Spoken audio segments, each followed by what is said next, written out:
ନବ ପାଇଲା 100 କୋଟି ଏକ ଓଡ଼ିଆ କାହାଣୀ। ଓଡ଼ିଶାର ଗୋଟିଏ ଛୋଟ ଗାଁରେ ନବ ନାମର ଗୋଟିଏ ଛୋଟ ଛୁଆ ରହୁଥିଲା।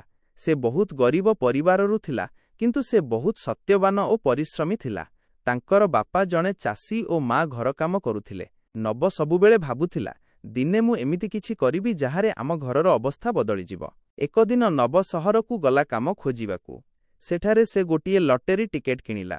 ସେ ଭାବିଲା, କିଛି ହେଉନାହିଁ, ଚେଷ୍ଟା କରିବାରେ କେଉଁସି ଖରାପି ନାହିଁ। କିଛି ଦିନ ପରେ ଫଳାଫଳ ଆସିଲା।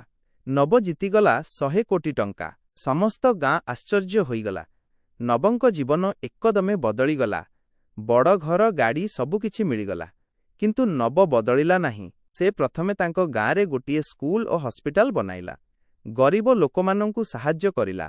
ଚାଷୀମାନଙ୍କୁ ନୂଆ ଯନ୍ତ୍ର ଦେଇ ସାହାଯ୍ୟ କଲା।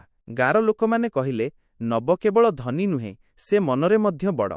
ଏକ ଦିନ ତାଙ୍କ ବାପା ପଚାରିଲେ, ପୁଆ, ଏତେ ଟଙ୍କା ପାଇଲେ ମଧ୍ୟ ତୁ ଏତେ ସରଳ କେମିତି ରହିଲୁ? ନବ ହସି କହିଲା, ବାପା, ଟଙ୍କା ମନୁଷ୍ୟକୁ ବଡ଼ କରେ ନାହିଁ, ମନୁଷ୍ୟ ନିଜ କାମରେ ବଡ଼ ହୁଏ। ଶିକ୍ଷା ମୋରାଲ, ଧନ ଆସିଲେ ମଧ୍ୟ ମନୁଷ୍ୟ ତାକୁ ଭୁଲିବା ଉଚିତ ନୁହେଁ। ସତ୍ୟ ଓ ଦୟା ହେଉଛି ସବୁଠାରୁ ବଡ଼ ସମ୍ପଦ।